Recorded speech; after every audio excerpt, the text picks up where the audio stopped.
Shundagina Navoiy maktabini orqasida joylashgan mahallamizda naqd 6 sotiqli tayyor hovlimiz sotuvga qo'yilyapti. 6 sotiqli idealniy o'lchamlari oldin fasad qismimiz 20 metr, ichkariga esa 30 metr ekan. Ya'ni 6 sotiq manzili. Navoiy maktabdan o'tgandan keyin mayda svetofor nima bo'ladi? Kamera bor, svetofordan to'g'ri kirib kelsalar agar shu ko'chamizdan chuquradi yokida cherkovni oldidagi xonadon. Ko'chamiz juda ham tinch, ko'rishlaringiz mumkin. Obod mahallaga kirgan, ko'chamiz to'liq asfalt qilingan. Oldin tomonimizda yashil hududlari bor, chiroyli qilib tayyorlab qo'ygan ekanlar. Bu tomonda mashina qo'yadigan joylari naveslar bilan birgalikda bemalol ikkita yengil avtomashina sig'adi. Ichkariga kirib kelishimiz bilan anchagina katta darvozaxona. Darvozaxonamizga ham bemalol ikkita, uchta yengil avtomashina qo'yishlaringiz mumkin. Tepalari yo'q qo'yilgan. Chap tomonimizda hovlimizni 4 ta xonasi mavjud. To'g'rimizda esa ichkari hovlimizga chiqiladigan joy. O'ng tomonimizda hojatxona va yuvinish xonalari qilib qo'yilgan. Bu tomonda oshxona va ikkinchi komplektimizga o'tiladigan joy. Hovlimizda xonalar juda ham ko'p. Bemalol ikkita, uchta oila yashashlaringiz mumkin. Ichkaridagi yashil hudud ham anchagina katta, o'zi bir sutxudan ham kattaroq yashil hududga ega ekan. Bu tomonda ham bemalol bolalaringiz maza qilib o'ynaydigan joylarni qilib qo'yganlar. Tepalarda uzumlari bor ekan. Oshxonasini ko'rsatishni boshlaymiz. Bu tomonda oshxonamiz to'liq jihozlangan, o'tib ovqat pishiradigan zonamiz. Bu tomonda esa o'tirib ovqatlanadigan zonalarni qilib qo'yganlar. Ha aytgancha, kuxnyani pastki qismi to'liq yerto'lasiga ega. Mana bu tomondan navestaydan kiradigan joylari bor. Ko'rishlaringiz mumkin. Mana bu tomonda podvalga tushiladigan joylari, yozda maza qilib o'tirib dam oladigan joylari kart qilib qo'ygan ekanlar bu yerda. Bu tomondan ikkinchi komplektimizga o'tiladigan joylari.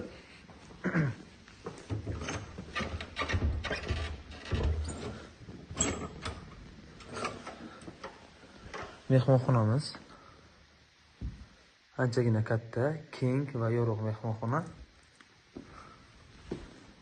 Shundagina mehmonxonamizning oldida bitta kladovkamiz mavjud. Ko'rishlaringiz mumkin kladovkamizni. Yokida detskiy sifatida foydalanishlaringiz mumkin agar xona kerak bo'lsa agar. Bu tomonda malый zal yokida kattalar yotoqxonasi sifatida foydalanish mumkin. Yaxshigina ta'mirlanib qo'yilgan, svej remontlar bilan turibdi. Akkuratli xonadon ekan. Aytadigan narxlarda yana kelishtirib beradigan joylari bor ekan. Pul bilan kelsalaringiz agar chiroyli qilib kelishtirib beramiz deyaptilar. Lokatsiyasi ham juda ham yaxshi lokatsiya. Bu yerda esa kattalar yotoqxonasi ko'rishlaringiz mumkin. Hamma jihozlaringizni qo'yish uchun joylari bor. Pastda esa to'g'ridan-to'g'ri ushbu hovlimizning egalarining nomerlarini qoldirib o'tamiz. Bemalol telefon qilib o'zlaringiz narxlarini va shartlarini aytib eshitishlaringiz mumkin. Hammalaringizga kattakon rahmat. Shaharni markazdan uchastka izlab yurganlar uchun korobka holatdagi maydon 7 sotixdan oshadigan uchastkamizni ko'rsatib o'tamiz. Yonida 8 sotixdan oshadigan tayyori ham bor edi. Buni oldingi videolarimizda ko'rsatganmiz. O'rtasidan bo'linadigan joylari ham tayyor. Ko'chalar asfalt qilingan. 3 ta 4 ta mashina bemalol sig'adi. Turgan joyimiz Obel bolnitsaning eski darvozasidan kelaverishda. Shunagina yo'l orqasida joylashgan. Xo'p, Boyakalani ko'chasi deydi-ku, shunaqa joyda turibmiz. Darvozaxonaga kirishimiz bilan kattagina darvozaxona, o'ng qo'lda sanuzul xonasi. Xo'p, davom etamiz. Elektromontaj, santexnika montaj ishlari bo'lgan, oyoqdagilar chiroyli toshlarda ishlovlar berilgan. Bu yerda birinchi umumiy kattagina mehmonxonasi. Biroz ta'mirtalab holatda. Asosiysi mana shuncha joyini ikkinchi qavati Svobodniy proyekt, katta plashatka. Xo'p, tepada bemalol 6 ta 7 ta xona qilib taxlab bo'lsalar beradi. Bu yerda yana bitta yotoqxonasi bor. Tashqaridan kirib chiqadigan eshik ochish kerak. Bu yerda umumiy sanuzul xonasi, bu yerda esa kattagina yotoqxona, ichida o'zini sanuzul xonasi bilan birga joy qoldirib o'tilgan. Davom etamiz. Endi esa hovliga chiqib videoni davom ettiraman. Oshxonasi. Xo'p, hovliga chiqadigan bo'lsak, o'rtada kattagina unumdor yer maydoni, gaz, svet, suvdan umuman muammosi yo'q. Chunki shaharning markazida joylashgan. Xo'p, ikkinchi qavatga chiqish uchun zina qoldirilgan. Ikkinchi qavati mana shuncha proyektni to'liq usti korobka holatda, Svobodniy proyekt usti plita yopilgan, plitaning ustida esa shifr yopilgan holatda, o'rtada esa besetka uchun joy qoldirilgan. Orqa tomonlarga ham oyoqdagilarga ishlovlar berilgan. Mevali daraxtlari bilan kattagina unumdor yer maydoni ham mavjud. Mana shu uchastkamiz sotuvga qo'yilyapti. O'rtadan qo'shni uchastka bilan перегородка olingan. Yo'lni yoqasidan uchastka bo'lsa olib ham yashayman, ham biznes qilaman deganlar uchun bu tomoni karvondan kelaverishda Optim Baraka marketning ro'parasida joylashgan Kopeyka supermarketiga yetmasdan kopeykani ko'pchilik yaxshi biladi. Yetmasdan yo'lning o'ng qo'l qismida joylashgan, hujjat bo'yicha 6 sotiq. Mana shu ichki qismi fasadi bo'yicha 20 ichkariga 30 kirgan uchastkamiz sotuvga qo'yilyapti. Bu 6 sotiqli uchastkasidan tashqari oldida yana 7 sotiq mana shu qo'shimcha yer maydonlari mavjud. Shunagina yo'lning yoqasidan birinchi liniya. Ko'pchilik bu tomonda birinchi liniyada joylashganlar bilasizlar, oldi tomonni do'kon qilib, chiqarib, taxlab, biznes qilish maqsadida foydalanilyapti. Buni ham oldi tomonda biznes qilib, orqasida yashasalaringiz bo'ladi. Xo'p, o'zi bir boshdan bo'lmasa proyektlarni tushuntirib o'tamiz. Gaz, svet, suv hammasi yetib kelgan holatda markaziy suv konditsionerlar qilingan, to'kdan muammosi uchun stabilizator hamda gazlar o'rnatilgan. Kirishimiz bilan kattagina darvozaxonasiga ko'zlariz tushadi. Oyoq tayinli tepli pol qilingan katta hol. Xo'p, orqa tomonda yana proyekti bor. Hozirda umumiy 7 ta yashash xonasidan iborat. Kirishimiz bilan chap qo'lda birinchi yotoqxona, umumiy sanuzul xonasi, ikkinchi yotoqxona. Bu yoqda bo'lsa kattagina mehmonxonasi. Mehmonxonamizning uzunligi 10 metrga, eni 6 metr. Yana qo'shimcha mana bu o'rtada joy ham mavjud. Mana shunaqa holatda jihozlari bilan birga ham berishimiz mumkin deb egalar aytib o'tdilar. Davom etamiz. Bu yoqda darvozaxonamizni bemalol katta hol sifatida foydalanasizlar. Ikkinchi mehmonxonasi kichkinaroq mehmonxona bo'ladi. Ichkarida esa yotoqxonasi joylashgan. Ya'ni spalnimiz. Ichida o'zini sanuzul xonasi bilan birga 3 ta xona bo'ldi. Darvozaxonaga chiqib davom etiraman. Endi darvozaxonadan kirganda chap qo'ldagi xonalarni ko'rishni boshlaymiz. Mana shunaqa holatda hammasi visokopatolochni, hamma yoq aboy qilingan, batareyalar qilingan. Bu yoqda umumiy sanuzul xonasi, bitta bunaqa tualet, unitaz, bu yoqda kir mashina, moykalar, hamma sharoitlar qilingan. Bu tomonda bo'lsa keyingi yotoqxonasi. Yangi proyektimizdagi 5 ta tayyor xonani ko'rdik. Mana shu yangi projektimiz pasti podval qilingan. Tepada ikkinchi qavatda ham 5 ta xonaga mo'ljallab joy qilingan, yarimi bolada yopilgan holatda. O'z podval qismini ko'ramiz. O'rtada unumdor yer maydoni, bu yoqlarda steyashka qilingan, tapchanlar qilib qo'ygan ekanlar. Oshxonasiga to'xtaladigan bo'lsak, mana shu oshxonasi hisoblanadi. Zakazning garniturlarida pechlar qilingan, xolodilniklar bor. Ovqatlanadigan zonasi ham tayyor holatda turibdi. Endi esa keyingi zalimizni ko'ramiz. Bu yoqdagi zalimiz 13 ga 4 ekan. Juda ham katta zal bu yoqda ham. Endi podval qismiga o'tamiz. Yer maydoni. Xo'p, ikkinchi qavatga ko'tariladigan zina uchun joy qoldirib o'tilgan bu yoqda. Hamda mana bu yoqda podval qismi. Tepasi topli pol bo'lgani uchun podvalimizni issiq holatda. Bu bitta qismi o'zi podvalimiz bilan bu yoqda ikkinchi qismi. Kimga qiziq bo'lsa, egasining raqamlari bilan lokatsiyasini qoldirib o'tamiz. Aloqaga chiqib kelib ko'rsalaringiz bo'ladi. Rublyovka, ya'ni Bo'yrani mahallasidan 5 tuqli tayyor hovlimiz sotuvga qo'yilyapti. Manzilni tushuntirib o'taman. Shundagina 3 ta 5 moykani oldidan kirib kelamiz. Ya'ni 5-mikrorayondan kelaverishda perinatalga yetmasdan turib, o'ng tomonimizda ko'cha shundagina katta yo'limizni yoqasida joylashgan. Old fasad qismimiz o'zi 25 metrdan uzunroq va old tomonimizda yashil hududlari qilib qo'yilgan. Bu tomon tashqarida kachalxonalari ham mavjud. Kiraverishni o'zi 2 ga bo'lingan. Bu tomondan birinchi kiraverish eshiklari, bu tomonda esa mashina kirish uchun ham joylari tayyorlab qo'yganlar va asosiysi hovlimizning barcha hujjatlari joyida, bemalol ko'rib o'zlaringiz nomlaringizda qilib olishlaringiz mumkin. Bu tomonda aytib o'tganda mashina qo'yadigan joylar tayyorlab qo'yganlar. Ko'cha uchun alohida sanuzul xonasi, ichkarida ruskiy banya ham qilib qo'ygan ekanlar akamiz. Bu tomonda kirib kelishimiz bilan chap tomonimizda mehmonxonamiz, bu yerda ikkinchi xonamiz, ya'ni holga chiqiladigan joyimiz va darvozaxona, o'ng tomonimizda oshxona va ichkari hovlimizga o'tiladigan joy. Bir boshdan sizlarga ko'rsatishni boshlaymiz. Hovlimizning narxi 220 ming dollar baholayaptilar. Yana kelishadigan joylari ham bor ekan. Bu mehmonxonamiz. Mehmonxonamiz anchagina katta, keng va asosiysi yorug'. E'tibor berasizlar, xonamiz ichida umuman ortiqcha ustunlari o'tmagan va bu yerdan hovlimizga o'tadigan joylarni qilib qo'yganlar. O'tishimiz bilan bu yerda anchagina katta bahaybat hovlimiz. Televizorni bu tomonda mehki zona qilganlar va o'zini alohida kamillari ham bor ekan. Gaz bo'lmagan paytlari avvallari shu yerda ovqat pishirardik deb aytibdilar xonadon egalari va hozirda sotuvga qo'yaptilar. To'liq hovlimizning pastki qismida yer to'lasiga ham ega va bu tomonda panoramli vidlari ichkari hovlimizga qarab turibdi. Ichkari hovlimizga hozir qaytib kelamiz. Men sizlarga tepani ko'rsatib o'taman. Lesinsalari ham umuman ovozi chiqmayapti. E'tibor berasizlar, umuman ovozi yo'q. narxini 220 ming dollar baholayaptilar. Kvartira yoki yetmaganiga mashina bilan barter ham bor deyaptilar. Ikkinchi qavat ko'tarilishimiz bilan yana bitta malli zal, ya'ni mayda hol bizani kutib oladi va bu tomonda bitta, ikkita, uchta, to'rtta, beshta yotoqxona va uchta sanuzul xonasi mavjud. Uchta sanuzul xonadan ikkitasi spalniy xonalar, ya'ni yotoqxonaning ichkari qismida joylashgan, bittasi esa umumiy sanuzul xonasi. Ko'rishlaringiz mumkin. Birinchi yotoqxona qismimiz konditsioner o'rnatilgan, barcha xonalarimizda radiatorlar ham mavjud. Bu yerda esa ikkinchi yotoqxona qismimiz, bu xonamizda ham sanuzul bor va radiatorlar o'rnatib qo'yilgan.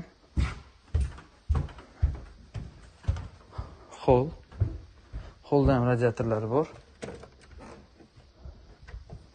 Bu esa uchinchi yotoqxona qismimiz. Anchagina katta va old tomonimizga qarab turgan noodatiy tarzdagi o'zini balkonlarga ham ega. Bu xonamizda ham konditsioner o'rnatib qo'yganlar, ichkarisida o'zini sanuzul xonasi ham mavjud. O'zi aslida bu ko'chamizdan hovli sotishga qo'ymaydilar. Qanday bir chiqib qoladi hovli. O'shani ham sirasi xarid qiladilar, shoshilib qolasizlar. Umumiy sanuzul xonasi. Tomonda umumiy yuvinish xonasi.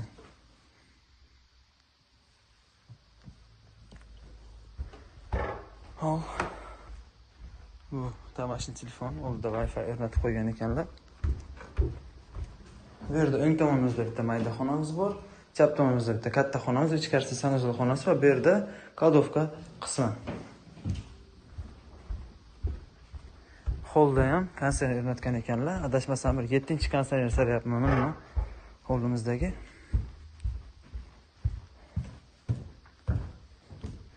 Besh stuq maydonga qurilgan hovlimiz.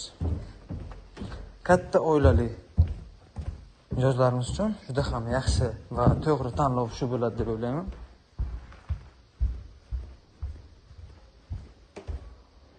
Bu tomondan chiqqandik.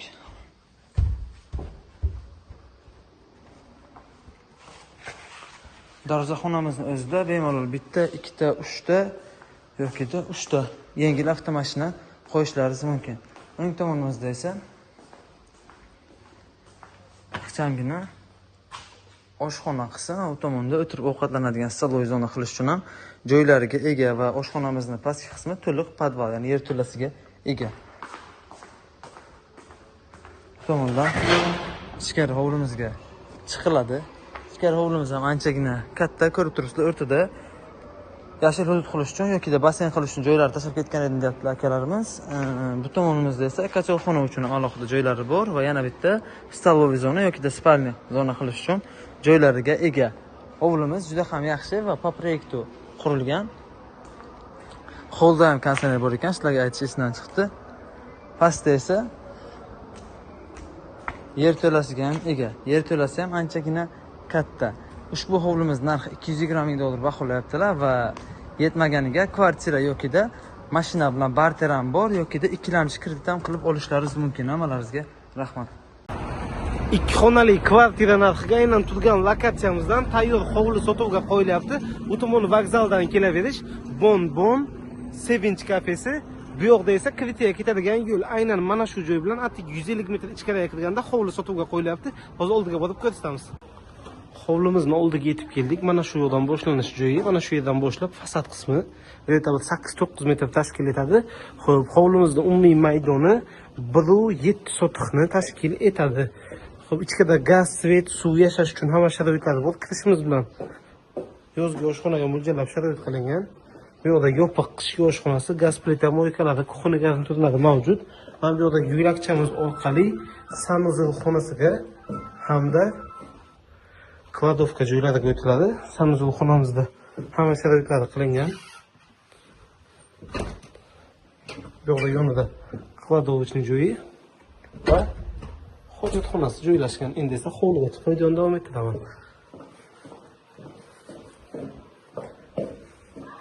Bu yerdan hovlisiga chiqiladi. Hovlisi mana shunaqa ko'rinishga ega. Tepalari shifr qilingan. Bu yerda orqa tomonda ham ozgina joy bor, yer agarovi mavjud.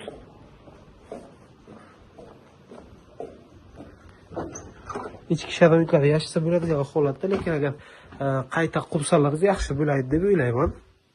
Kattagina mehmonxona. Bu yoqda esa ikkinchi xona joylashgan va mana bu yoqda uchinchi xonasi. Vokzal tomonidan joy izlab yurgan tanishlaringizga videoni ulashib qo'yinglar. Machiti balandda shunagina asfalt qilingan ko'chamiz bilan shunday 150 metr kirib kelganimizda bu yoqda alohida yana 1 sotixlik qo'shimcha yer maydonlari bor ekan. Bu yoqdagi uchastkamizni o'zi 30 ga 13 turli, ya'ni 390 kvadrat, deyarli 4 sotixni tashkil etadi. Fasad qismini o'zi 30 metr ekan. Ko'rib turganlaringizdek, o'z ichki qismlarini bitta ko'rsatamiz. Ko'chalarimiz yaqinda asfalt qilingan. Gaz, svet, suvdan muammosi yo'q. Elitni rayonda joylashgan. Ichkariga kirishimiz bilan oyoq taylarimiz to'liq bruschatka qilingan holatda. Bu yoqda bitta shu yopiq holatda ayvonlari bo'lgan. Oldinni qishki sezonga yopib nimaday qilib qo'ygan ekanlar. Holday qilib qo'ygan ekanlar. Bu yoqda razdelni sanuzul xonalari bo'lgan. Ichkarida yana bir qancha xonalar bor. O'z bir boshdan ko'rishni boshlaymiz. Umumiy 6 ta xonadan iborat ekan. Mana suvlari kelgan. O'rtada yana zilyon zona uchun joy qoldirib o'tilgan. Bu yoqda yana alohida sanuzul xonalar bilan kladovkalari qilib qo'yilgan ekan. Bu yoqda remont qilishga tayyor holatga keltirib, elektr montaj, santexnika montajlarini qilib, xonalar tashkil etib qo'yilgan. Ichida o'zini sanuzul xonalari bilan birga bo'ladi. Bu yoqda bitta oila yashashga mo'ljallangan, ya'ni bu yoqda ichkarida yotoq xonalari, bu yoqda esa sanuzul xonalari qilingan holatda bo'ladi. Bu tomonda yana bitta detskiy xona qoldirib o'tilgan.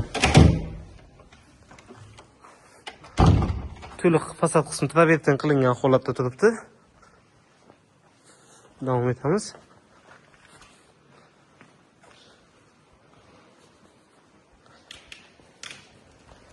Hovlimizni bu yoqda aytib o'tganimdek yopiq ayvon zonasi qilingan. Tepalariga gipsokartonda ishlanadi. Yaqinda qayta ovqatlanish ishlari qilib chiqqan ekanlar.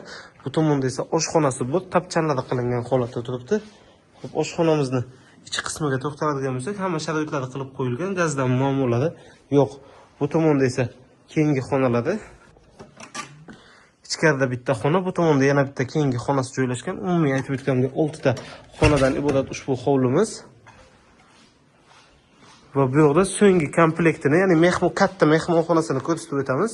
Mehmonxonamiz ichida stol stullar bilan birga qilib qo'yilgan ekan. Tepalariga ham juda ham chiroyli ishlovlar berib qo'yilgan. Mana shu tayyor uchastkamiz sotuvga qo'yilyapti. Kimga qiziq bo'lsa, agar egasini raqamlarini, lokatsiyasini qoldirib o'tamiz, bemalol aloqaga chiqishlaringiz mumkin. Shinamgina hovlimiz yaxshi narxga eski shahardan sotuvga qo'yilyapti. Ko'chamizgacha mashina bemalol kelishi mumkin. Mana ko'rishlaringiz mumkin. Xo'p, turgan joyimiz Xo'ja Bulung'ur ko'chasi 34-hovli. Bu tomoni Pajarni depodan kirib keladigan joy. Ana bu yo'l bilan esa shunagina Medinsutning oldiga chiqiladi. Hovlimizni fasad qismlari podrashivka qilingan. Kirishimiz bilan o'qtaylar bruschatka bo'lgan shinamgina hovli. O'ng qo'lda asosiy birinchi katta xonasi bilan kutib oladi. Kamera kuzatuvlari ham tashkil etilgan, konditsionerlari bor, jihozlari kelishilgan holatda bo'ladi. Kattagina xonasini ko'rdingizlar. Bu hovli qismi bo'lyapti. Hovlimiz mana shunaqa shinamgina holatda. Oshxona, sanuzul xonasi, yotoqxona va yana bitta xonadan iborat umumiy 3 ta xona bor hovlimizda. Bularni ham bir boshdan ko'rib chiqamiz bo'lmasa. Pastda to'g'ridan-to'g'ri egalarining raqamlarini lokatsiyasi bilan birga qoldirib o'tamiz. Tepada televizorlari qilingan, konditsionerlar bor, yotoqxonada kerakli hamma sharoit qilingan, shkaflarigacha mavjud. Bu yoqda sanuzul xonamiz. Bu yoqda shinamgina oshxona, gaz plita, kuxni garniturlar, hamma sharoitlari qilingan oshxonamizda ham. Hovli yashashga tayyor holatda. Remontlar ham o'rtacha. Bu so'nggi xonamiz. Kimga qiziq bo'lsa, pastdagi raqamlarga aloqaga chiqib, kelib ko'rib, ustida aytib eshitinglar. Yetmagan qismiga kvartira yoki mashina ham so'rab bo'lishlari mumkin.